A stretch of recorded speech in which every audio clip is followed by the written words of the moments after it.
Buenas tardes, mi nombre es Ángel David Cruz Quintero, estudiante de la Universidad UNAD en licenciatura de Matemáticas. Este día vamos a presentar a un licenciado. Él nos va a regalar su nombre, el área en que está y en qué colegio. Buenas tardes, soy el licenciado en Matemáticas y Física Adrián Antonio Bustos Rojas, graduado en la Universidad Popular del Cesar en el año 2003. Actualmente me desempeño como docente en el área de matemática en la institución educativa José Eugenio Martínez en la jornada de la mañana. Bienvenido, licenciado Adrián. Para continuar, vamos a hacer unas preguntas.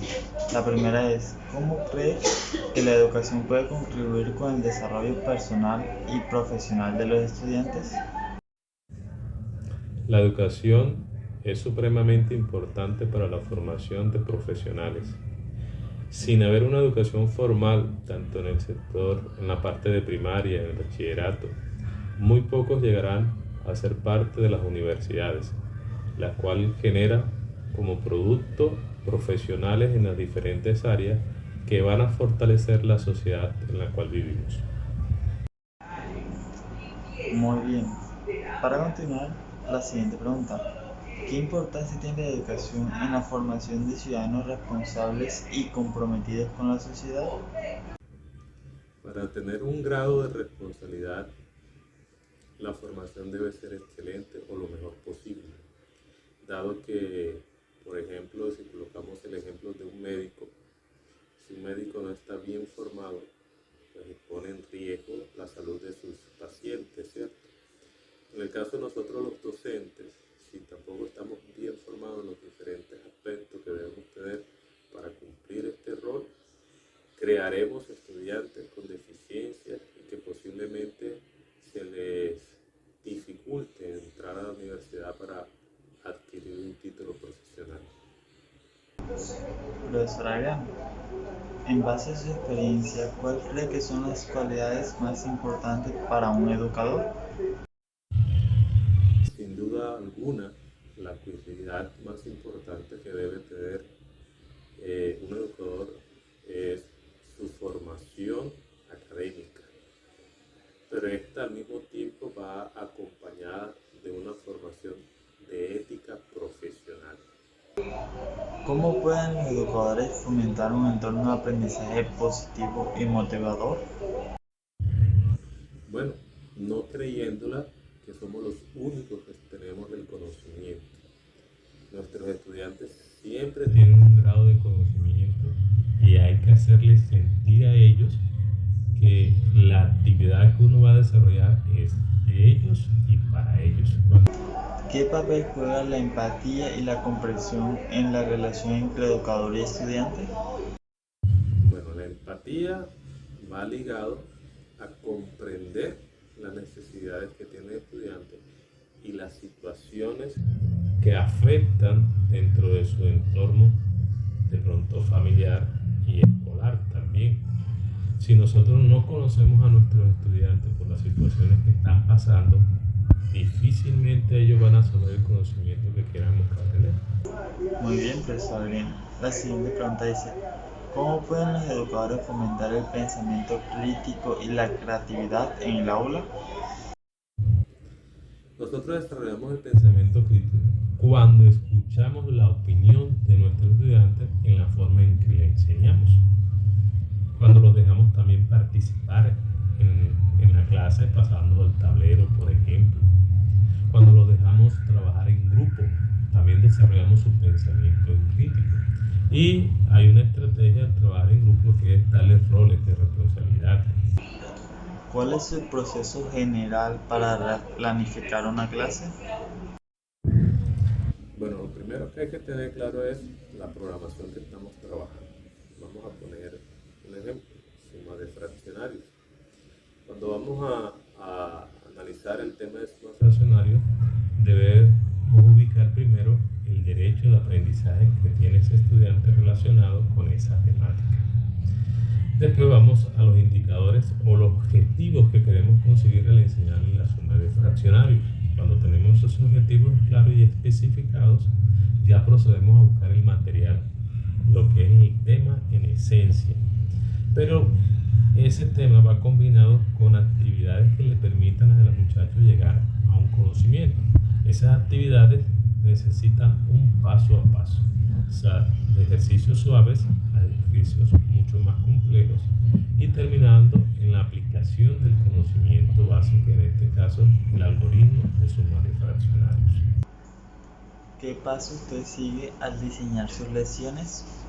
Bueno, cuando ya tengo claro cuál es la temática que voy a enseñar, busco la teoría, pero cuando después diseño las actividades que le van a permitir alcanzar los logros o los objetivos que he propuesto para esa temática. Esa teoría también va acompañada de videotutoriales que le va a permitir al muchacho reafianzar en casa esa temática que se le está aplicando dentro del aula. Y posteriormente hay un proceso de retroalimentación. Profesor Adrián, ¿cómo decide sobre los objetivos de aprendizaje de una clase específica? Los objetivos de aprendizaje es lo que yo quiero que el estudiante alcance relacionado con la temática.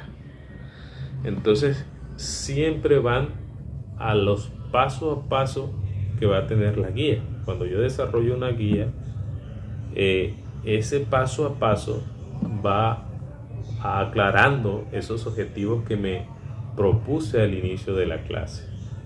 Entonces, la guía misma que voy a desarrollar con ellos dentro del aula me va a permitir alcanzar esos objetivos. Muchas gracias por su respuesta. Licenciado, la siguiente pregunta dice así: ¿qué consideraciones toma en cuenta al diseñar su material didáctico? Bueno, definitivamente va con los objetivos que debe alcanzar el muchacho. El material didáctico debe aclararle al muchacho la teoría y cómo resolver los ejercicios. No debe ser simplemente para distraerlos dentro de clase, no. El material didáctico debe permitirle alcanzar esos objetivos. Por ejemplo, en una ocasión, para enseñar suma y resta de polinomios, utilizamos checas de colores. Los colores azules representaban los valores positivos y los colores rojos representaban los valores negativos. Esto le permitía al muchacho hacer operaciones de una manera práctica. ¿Cómo decide qué recursos y herramientas utilizar en sus clases? Bueno, generalmente busco en la web qué herramientas didácticas puedo utilizar para la temática prevista. Busco videos, busco teoría que me permita conectar. Generalmente la web nos muestra una cantidad de actividades que podemos desarrollar dentro del aula.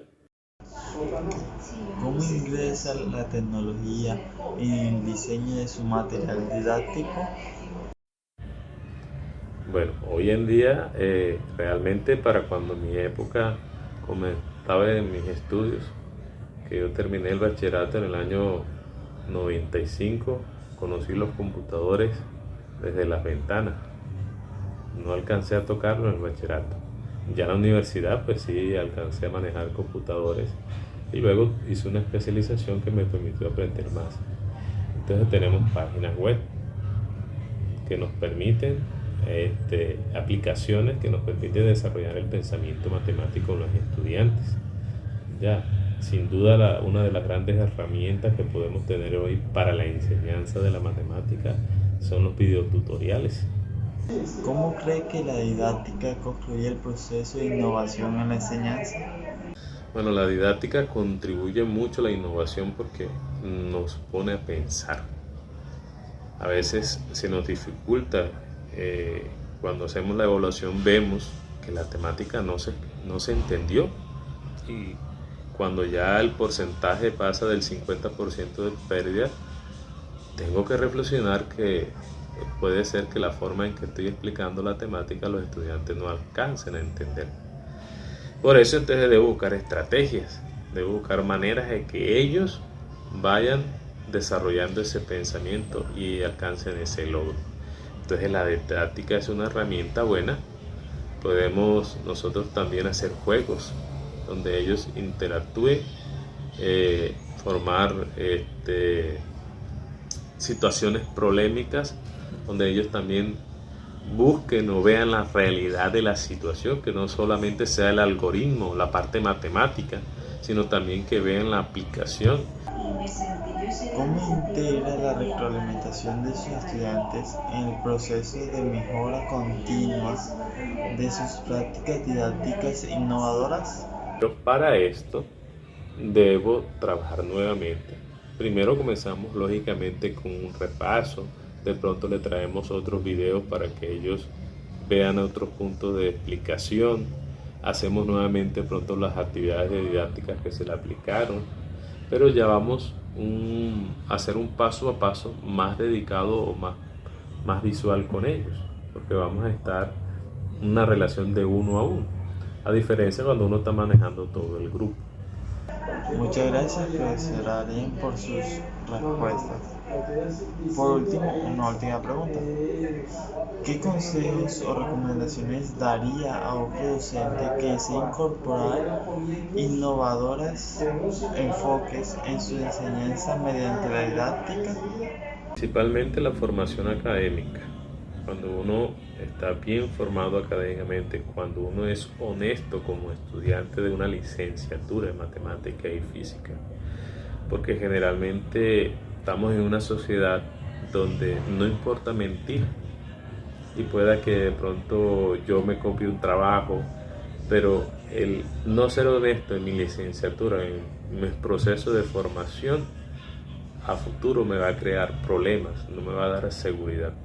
Desde la formación académica y la responsabilidad dentro de la carrera es muy importante. Segundo, participar de seminarios, de congresos, no quedarse solamente con lo que la universidad te muestra. En la web vamos a encontrar muchas invitaciones a formar parte de congresos, de seminarios web, que nos van a ayudar a nosotros a mejorar como docentes. Eso es algo fundamental, no dejarse de formar, y más en estos aspectos de la pedagogía. Muchas gracias principalmente al profesor Adrián y a todos por acompañarnos en esta entrevista. Podemos ver mucha experiencia enriquecedora del profesor Adrián, lo cual es animador ver cómo las instituciones y los profesores se integran tanto con los estudiantes y se esfuerzan por innovar cada día.